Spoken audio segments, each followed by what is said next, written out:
27절. 사도행전 20장 27절. 이는 내가 지금까지 회피하지 아니하고 하나님의 모든 계획을 너희에게 밝히 말하였기 때문이라. 창세기부터 계시록까지 영원 전부터 영원 후까지 하나님의 모든 계획을 우리가 다 배우도록 하나님께서 원하셨는데, 그래서 성경을 주셨는데, 성경의 특정 주제, 어떤 사람은 그냥 평생 성막만 연구한대요. 또 어떤 사람은 평생 구원 얘기만 하고, 어떤 사람은 평생 성화 얘기만 하고, 어떤 사람은 평생 성경의 역사 얘기만 하고, 어떤 사람은 나는 계시록에 통달한 사람이야, 내가 40년 계시록 연구의 결과야.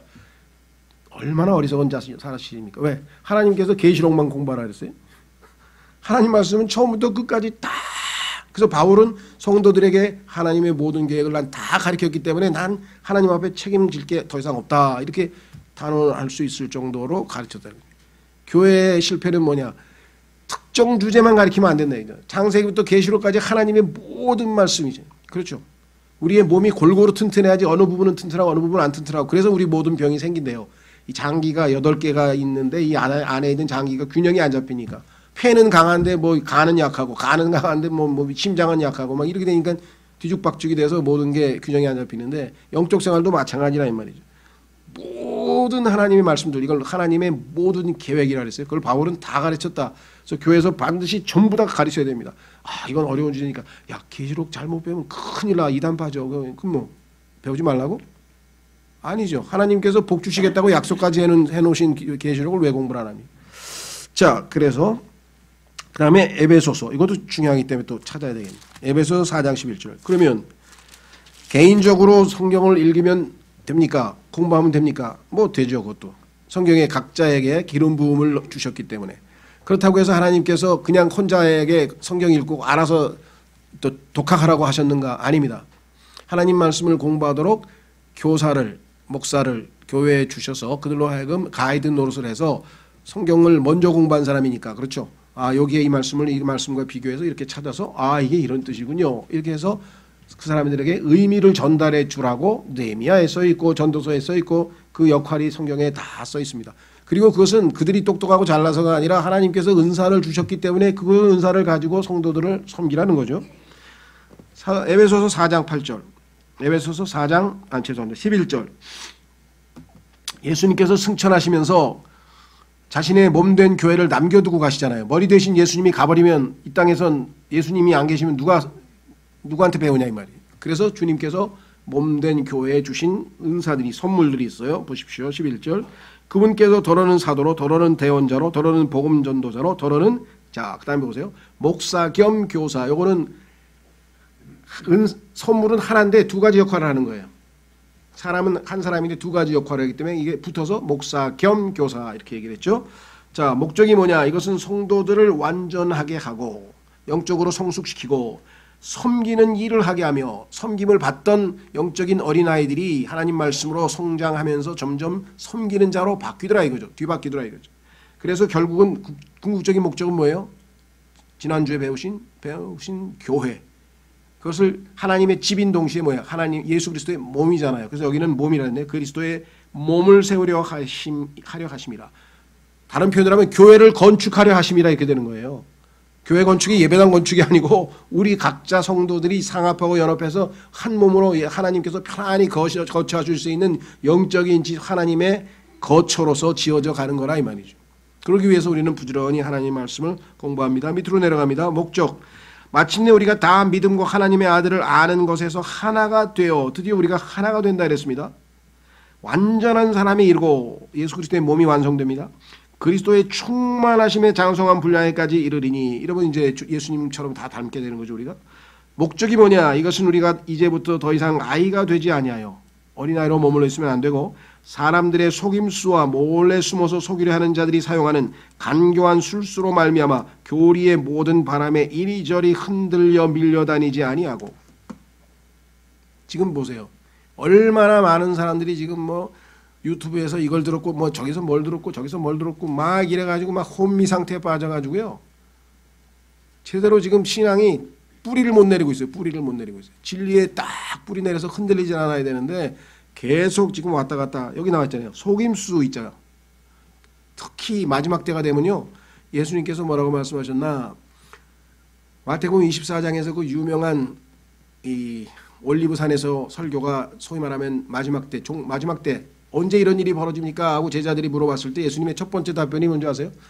맨 마지막에 이 세상의 끝이 언제입니까? 언제입니까? 그래서 예수님께서 속지 말라. 속지 말라. 왜? 속이려 하는 사람들이 숱하게 많았지만 여태까지 그 중에서 마지막 때가 되면 더 많이 나와서 수많은 사람들을 속이리라. 여기 나와 있죠. 영적으로 성숙하지 않고 아니하고는 속을 수밖에 없습니다. 숨어서 간교한 술수로 결국은 모든 교리의 바람에, 교리가 우리를 확고하게 뿌리를 내려야 되는데 풍조, 교리에 이 교리가 맞나? 이게 맞나? 이게 맞나? 이게 맞나? 왔다 갔다 왔다 갔다. 교회는 조직체가 아니고 유기체입니다. 막 이러고 가르쳐요. 그럼. 에? 교회 유기체 맞죠? 그런데 조직체 맞아요. 성경에 보면 조직을 갖춘, 즉 조직체인 동시에 유기체 이렇게 해서 성경적으로 올바른 건데 한 개만 강조하면서 막 틀렸다고 말이야. 교회가 무슨 조직체냐 말이야. 뭐 교회에 무슨 조직을 왜 만드냐 하면서 막 하나님께서 감독이라고 하는 직분과 집사라고 하는 직분, 조직을 갖추라고 성경에 명령했어요. 그런데 그게 잘못된 것처럼 막 흥분해가지고 사람들을 다 막 뒤집어 놔가지고 그냥 야 조직 있는 교회 다 나와. 이거 없어. 조직 없어. 우리 없어. 조직 없어. 이렇게 으쌰으쌰 해가지고 이런 일들이 벌어지는 거예요. 자, 안타깝죠? 그래서 진리에 관한 한 우리는 양보할 수가 없다. 정확하게 교회는 조직도 있어야 되지만 그것이 단순한 기계적인 조직이 아니라 유기체라는 거죠. 왜? 생명이 있기 때문에 각자에게 예수 그리스도께서 내주하고 계시기 때문에 그렇죠. 자, 첫 번째는 너무나 중요하기 때문에 좀 강조를 많이 했고요. 자, 그래서요. 두 번째로 갑니다. 영과 진리로 경배하기 위해. 자, 진리를 많이 배웠습니다. 그럼 어떻게 돼요? 그 진리에 입각해서 하나님을 경배하는 거예요. 진리가 아닌 거짓된 입각해서 하나님을 경배하면 이걸 헛되이 경배한다 그래요. 그렇죠? 예수님의 제자들은 뭐예요? 헛되이 경배했다. 왜? 사람의 전통으로 하나님의 명령을 무시해버렸다. 하나님의 말씀을 사람의 전통으로 무시하고 없애버리고 제멋대로 경배했기 때문에 잘못된 경배라고 여기 두 번째 마태복음 15장 8절 9절에 써 있어요. 이런 일이 지금 부지기수로 일어납니다. 지금 진리가 아니고 하나님의 말씀이 아니고 사람이 만들어낸 교리로 플러스 알파는 마귀의 교리까지 가르치는 사람이 있어요. 성경에 보니까 디모데전서 4장에는 마귀의 교리들이 지금 난무하다라고 성경에 이야기를 했습니다. 하나님의 진리 이외의 모든 것들은 사람의 전통 아니면은 마귀들의 교리. 그래서 그것에 입각해서 하나님께 아무리 형식을 갖춰서 뭐 위대한 멋진 찬양을 하고 막 오르겐 반주가 나오고 막 분위기가 막 너무너무 감동적이고 좋다 해도 그거는 하나님 보시기엔 헛된 경배입니다. 올바른 경배가 아니라 이 말이에요. 자, 두 가지인데요. 영과 진리로 경배를 해야만 한다고 하나님께서 반드시 해야 된다고 말씀을 하신 게 요한복음 거기 나와 있는 구절이죠. 너무나 유명한 구절이니까 찾지는 않겠습니다만은 자, 그러면 사람들이 영으로 하나님께 경배하라고 어떻게 경배하느냐? 이 땅에 있는 예배당에 모여 있는 사람, 그게 뭐 천주교가 됐든 뭐 동방종교가 됐든 뭔 종교가 됐든 하여간 일단 모여 있는 모든 사람들이 나름대로 하나님께 예배 드린다고 하나님을 경배한다고 모여 있는데 성경에 보니까 하나님은 영이시니 하나님은 영입니다. 그러면 지금 각자 우리 안에 사람 속에 영을 지으셨다라고 성경이 말씀하셨죠. 스가랴서 12장 1절에 보면 하나님께서는 하늘을 지으셨어요. 하늘을 지으신 목적이 뭐냐? 땅이 하늘로부터 에너지를 받고 빛을 받고 이 땅이 풍성하게 생명력을 발휘하려면은 하늘에 있는 태양이 필요하죠. 그렇죠? 자, 그 다음에 땅을 지으셨다 그랬어요. 왜?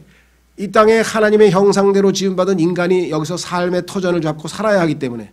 그래서 성경에 보니까 to be inhabited. 하나님께서 천지를 창조하신 목적은 사람들이 거주하도록, 누군가가 이 땅에 거주하도록 하기 위해서 지으셨다고 이사야서 45장에 나와 있습니다.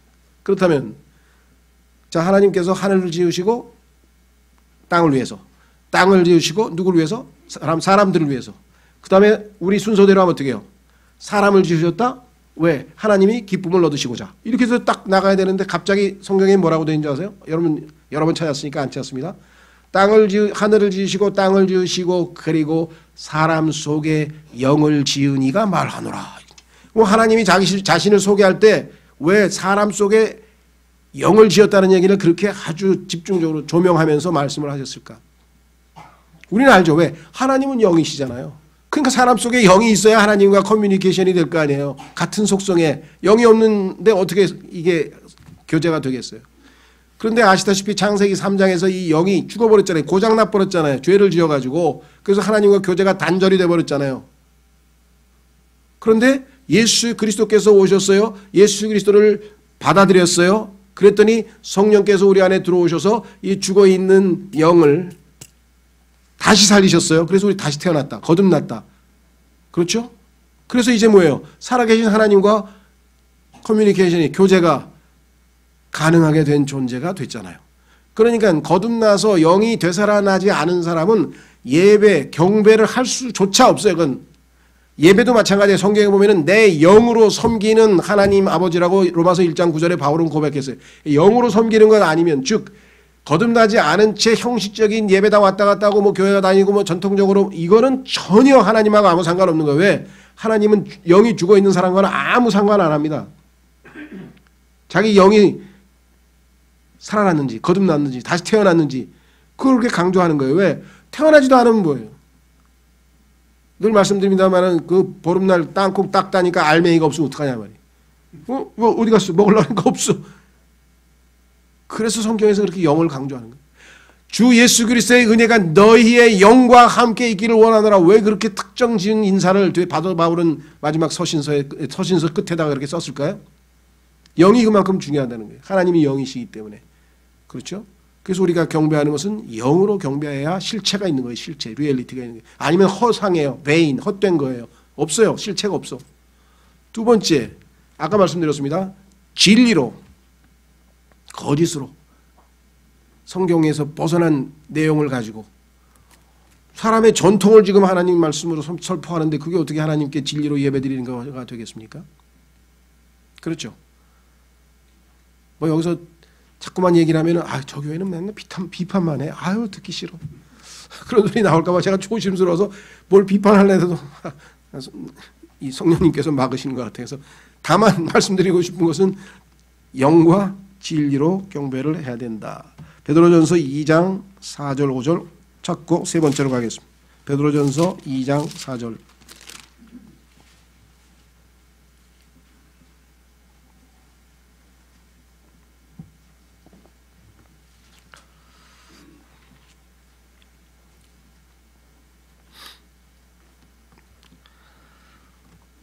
자, 4절부터 보겠습니다. 베드로전서 2장 4절.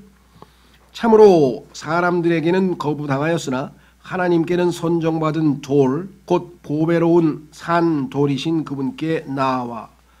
자, 그분께 나아오는 것, 이게 예배, 소위 말하면 경배의 시작입니다. 나아와. 너희도 살아있는 돌들로서 영적 집으로 건축되고 예수 그리스도를 통해 하나님께서 받으실 만한 영적 희생물을 드리는 거룩한 제사장이 되었도다. 경배는 뭐냐? 하나님께 나와 그분을 드높이고 그분께 예물을 드리는 거예요. 옛날 구약에서는 희생 제사를 드렸어요. 희생제를 하나님 앞에 바쳤죠.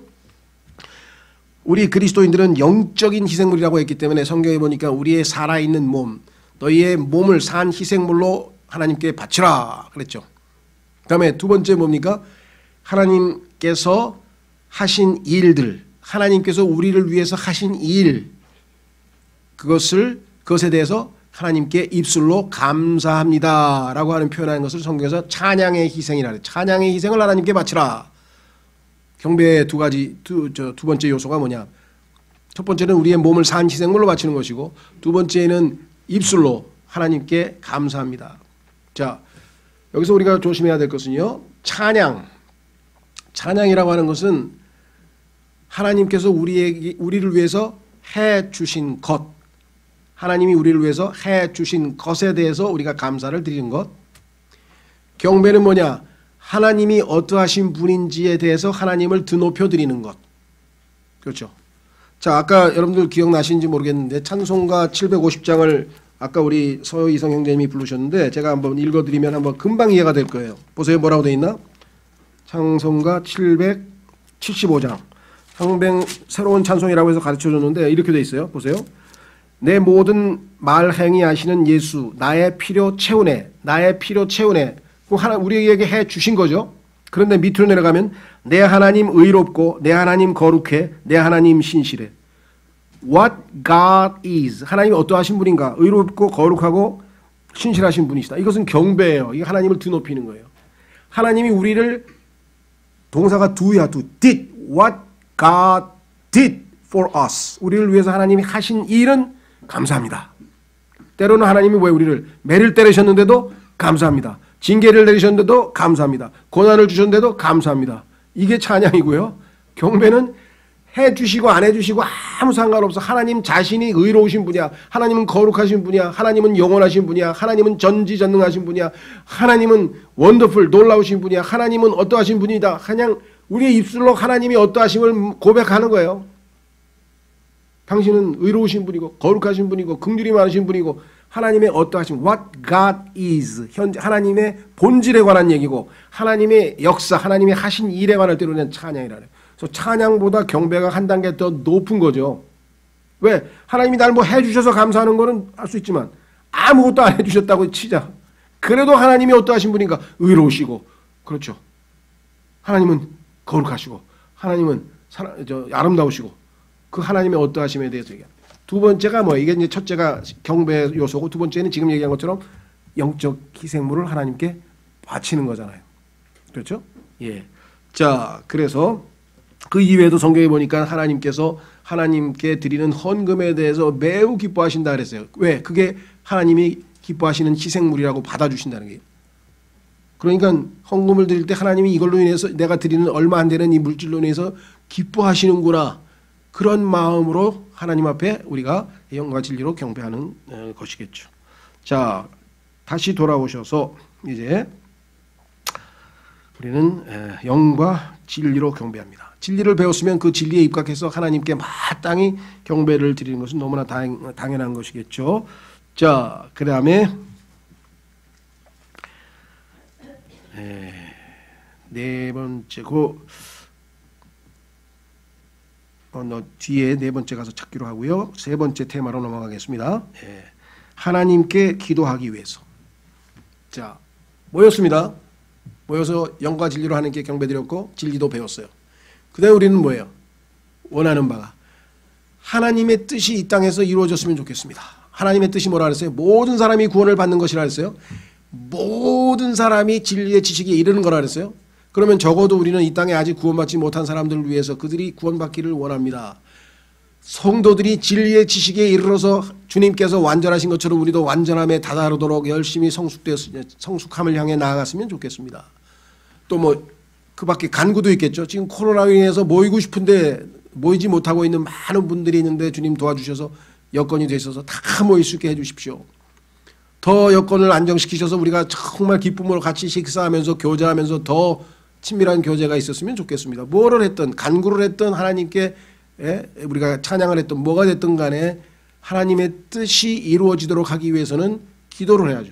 하나님은요 우리의 기도 하나도 없어도 다 알아서 모든 일을 다 완벽하게 해내시는 분이시지만 하나님께서는 그 방식이 아니고 우리 같은 사람들과 함께 동역해서, 그래서 성경에 보니까 우리가 하나님과 함께 동역하는 자라고 성경에 써 있어요.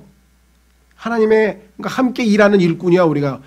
그래서 우리 같은 자들을 통해서 하나님께서 역사 큰 일을 이루시고 영광을 받으시기를 원하신다는 거예요. 함께 기쁨을 누리기를 원하신다는 거예요. 그건 창조에도 마찬가지죠. 하나님이 아버지와 아들과 성령께서 완벽하게 소통하시고 완벽하게 사랑하시고 아름다우시고 아무것도 부족한 게 없어요. 전혀 창조해야 될 이유가 없어. 단 하나, 하나님께서 자신의 형상대로 지음받은 인간을 통해서 더 많은 기쁨을 얻으시기를 원하셨기 때문에 그래서 우리를 창조하신 거예요. 그런데 죄를 짓고 하나님을 기쁘시게 하기에는 슬프게 만들었으니 하나님이 얼마나 황당하시겠어요. 그렇죠? 그래서 예수 그리스도를 믿음으로, 믿음이 없이는 하나님을 기쁘시게 하지 못한다 그랬잖아요. 그래서 예수 그리스도를 믿겠습니다 할 때 하나님이 우리에게 믿음을 예수님의 믿음을 주셔서 우리로 하여금 하나님을 계속 신뢰하고 하나님을 기쁘시게 할 수 있는 자로 우리를 탈바꿈했잖아요. 새롭게 변화시켰잖아요. 거듭나게 하셨잖아요. 자, 그래서 우리는 기도하기 위해서 성경에 보니까 여기 모여서 기도한 얘기가 나오는데요. 우리가 기도에 대해서 길게 얘기할 건 아니고 다만 여기 보니까 사도행전 12장에 교회가 기도했다는 표현이 나와요. 그걸 한번 확인해 보겠습니다. 개개인이 기도하는 것도 중요하지만 교회가 모여서 기도하는 것, 이게 지금 하나님께서 우리가 모이는 이유 중에 하나라 이 말이죠. 사도행전 12장 5절. 사도행전 12장 5절.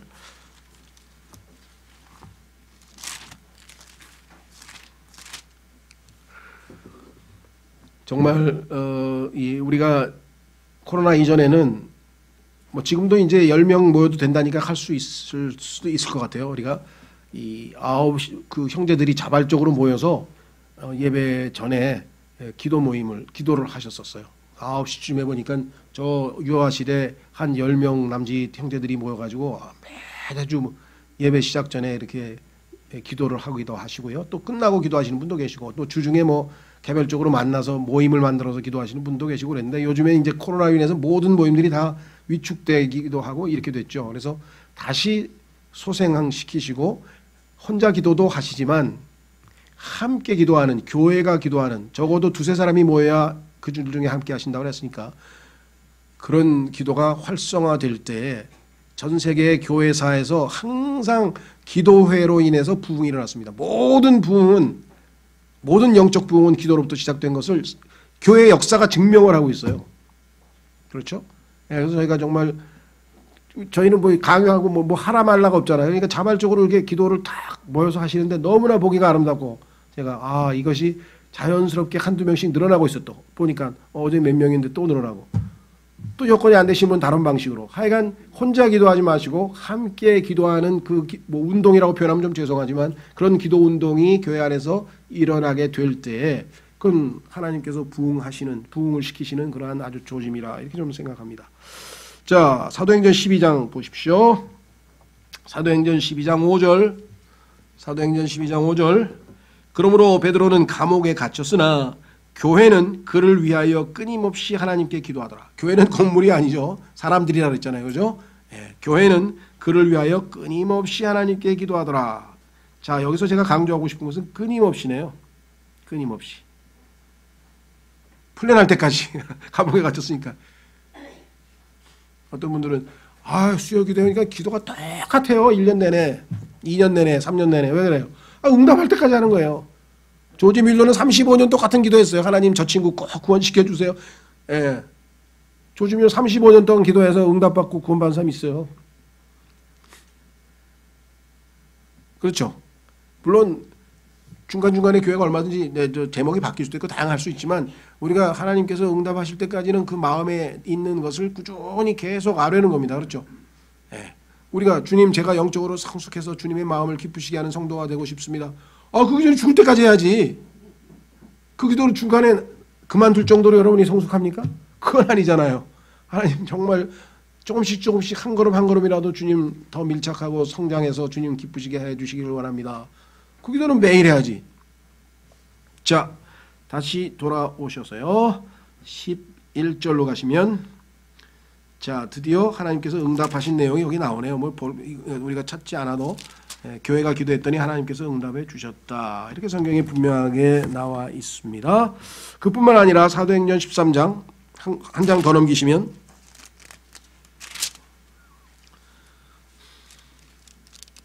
2절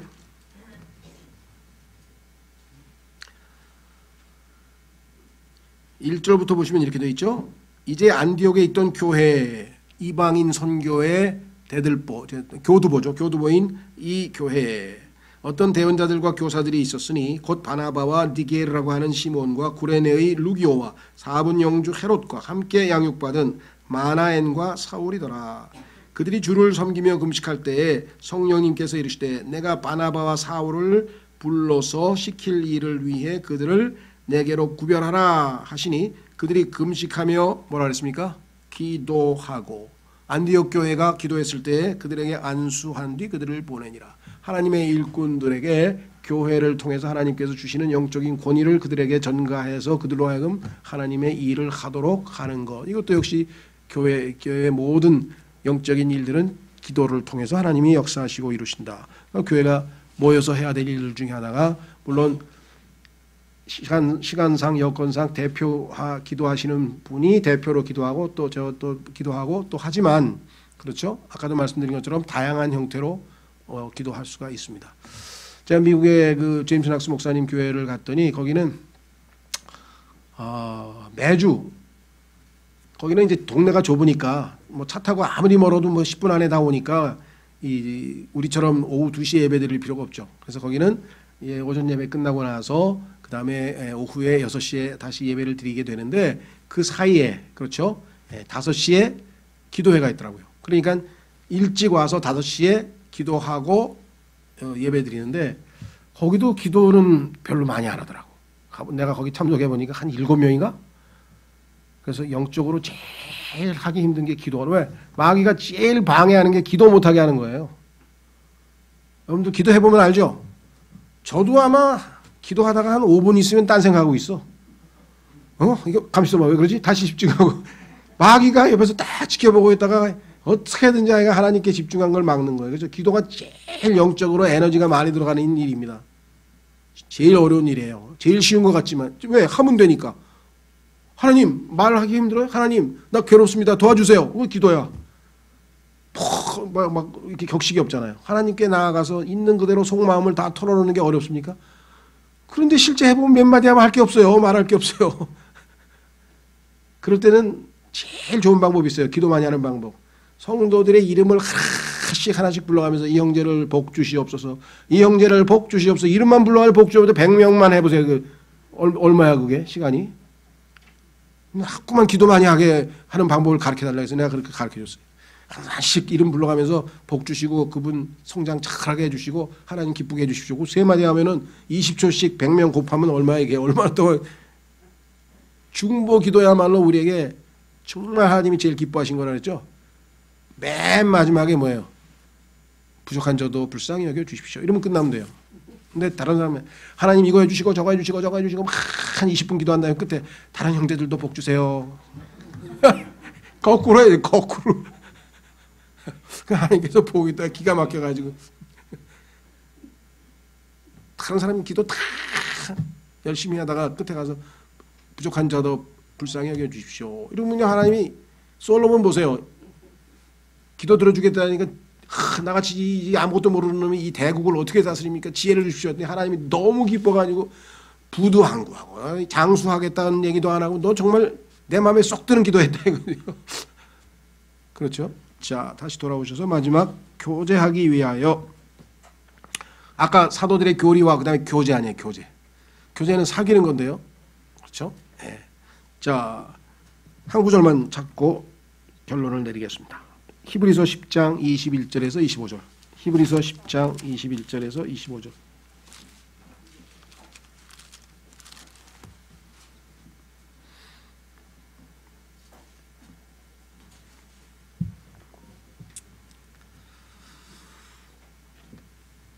또 하나님의 집을 다스리는 대제사장께서 우리에게 계심으로 우리 마음이 뿌림을 받아 악한 양심으로부터 벗어났고 우리 몸은 순수한 물로 씻겼으니 우리가 믿음의 충만한 확신 속에서 진실한 마음으로 가까이 다가가자.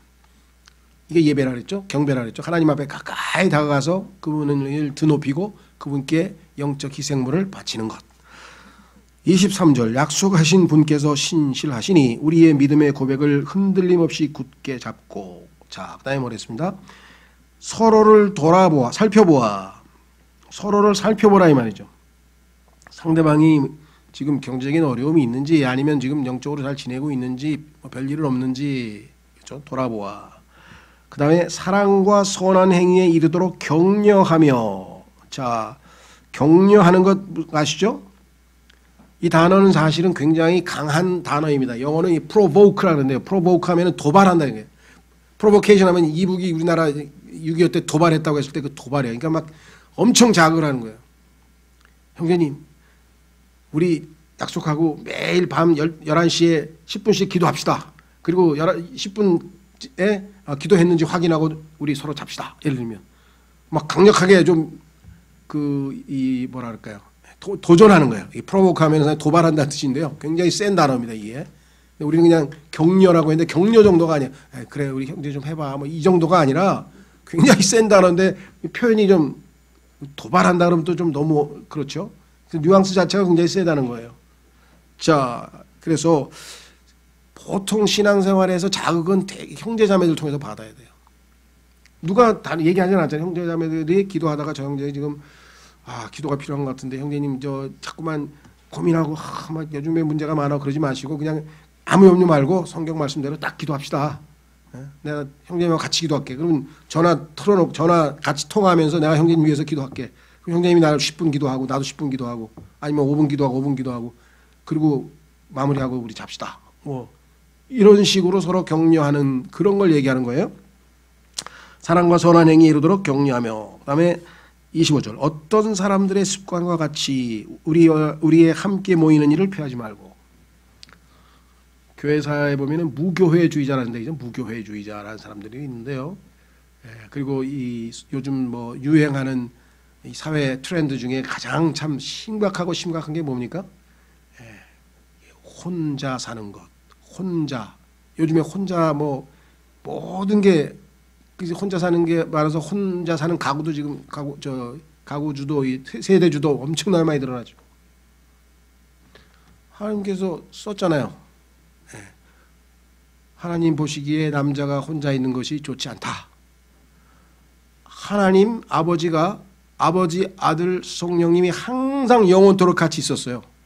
그래서 인간도 영원토록 항상 같이 있도록 만든 게 인간이에요. 인간의 사회성. 인간은 사회적 동물이라고 한 아리스토텔레스의 말은 그건 성경적으로 굉장히 올바른 말이에요. 인간은 혼자 있는 게 아니에요. 그렇죠? 혼자 있으면은 반드시 심리적으로 문제가 생깁니다. 그래서 자꾸 친구들도 만나고 뭐 모임도 하고 어떻게든지 뭐 혼자 사는 사람이라 할지라도 계속해서 혼자 지내면 이건 큰일 나요. 이건 틀림없이 문제가 생기는 거예요. 그렇죠? 자, 그래서 성경에 보니까 뭐라고 했습니까? 여기 뒤에 내려갑니다. 서로 권면하되 뭘 권면해? 우리 모입시다. 그날이 다가올수록 너희가 볼수록 더욱 그리하자. 함께 모입시다. 함께 모입시다. 함께 모입시다. 현대사회에 뭐 자기 개인적인 바쁜 일도 있고 다 있기 때문에 우리가 뭐 초대교회 사람들처럼 매일 모일 수는 없어요. 이 사람들은 집이 가까워 그냥 동네가 걸어서 5분이면 다 모여. 그러니까 매일 모이는 거야. 혼자 기도하는 것보다 같이 기도하면 힘나고 더 좋잖아요. 그죠? 교제도 하고 끝나면 차도 한잔 하시고 서로 가족들을 위해서 기도도 해주고 그러니까 여건이 지금은 뭐 다 멀리 살고 해서 힘들기는 하나 최대한 어떻게든 하여간 같이 모이기를 힘쓰는 것 그렇죠? 예, 그래서 모여서 우리가 무엇을 했는가 봤지만 또 교제 가운데 계속해서 교제가 완전히 더 풍성하게 이루어지기 위해서는 모이는 일에 최대한 우리가 힘을 써야 하겠다. 그렇죠? 예, 권면 같은 것도 그렇죠. 어떤 형제가 예를 들면 형님 거리 설교 한번 해봤어요? 안 해봤는데 같이 한번 가봅시다. 난 안 돼. 나 그런 거 남 앞에 나서는 거 싫어요. 아니 뭐 나선다 그래서 가서 구경해보죠. 다른 형제들이 어떻게 하는지 한번 구경해봅시다. 갔어. 갔더니 평소 때 얌전하고 자기가 볼 때는 저 형제가 저렇게 적극적인 형제가 아닌데 갑자기 이 형제가 뭐 여러분 예수 그리스도를 믿지 않으면 안 됩니다 하면서 막 그냥 저게 웬일이야. 형제님 저 간단해. 어떻게 되는 거야. 주님 성령 충만하게 해주십시오 하고 갑자기 형제가 입을 열어서 여러분 하면 그 다음에 따다다다다다다다 성령께서 역사에서 다 나온다는 게 나 해봤어. 그래? 한번 해보라고. 주님 도와주십시오. 주님 말씀을 전하려고 하는데 머릿속에 정리도 안 되고 하여간 어떻게든 예수님이 좋으신 분이고 구원 받아야 된다고 외치게 해주십시오. 아이고 그냥 교회 다니면서 1년 동안 내 그 형제 입 여는 걸 못 봤는데 갑자기 그냥 막 사자처럼 막 와 하고 그냥 하는데요. 그때 스마트폰 시대가 아니어서 스마트폰만 있으면 사진 찍어가지고 이것이 성령 충만입니다 하고 이제 보여주려고 그랬는데 성령께서 역사하시면 아무리 얌전한 사람도 담대하게 할 수 있어요. 제가 여러 번 봤어요. 저도 마찬가지 처음에 하니까 그 거리 설교 어떻게 하지? 쑥스러운데 주님 도와주세요 하고 여러분 저는 진입력에서 왔는데 오늘 예수님에 대해서 소개하려고 합니다. 사람이 죽는 게 끝이 아니에요. 반드시 심판이 있어요 여러분 하고 막 외쳤더니 막 열이 나가지고 막 뭘 하고 했는지 모르겠는데 하여간 했어. 예를 들면 그것뿐만 아니라 뭐 기도합시다도 되고 뭐 합시다 되고 아니면 등등등등 모여서 서로 권면하는 것이 얼마나 여러분 좋습니까? 그렇죠? 점점 더 교회가 모임에 충실해서 하나님께서 우리에게 모였을 때 무엇을 하도록 의도하셨는지 잘 인식하고 거기에 따르는 합당한 신앙생활이 되었으면 좋겠습니다. 다 같이 오늘 주신 말씀을 붙들고 주님 저희가 모일 때 이것을 정확하게 알고 주님께서 기뻐하시는 모임이 되도록 도와주십시오. 기도하겠습니다.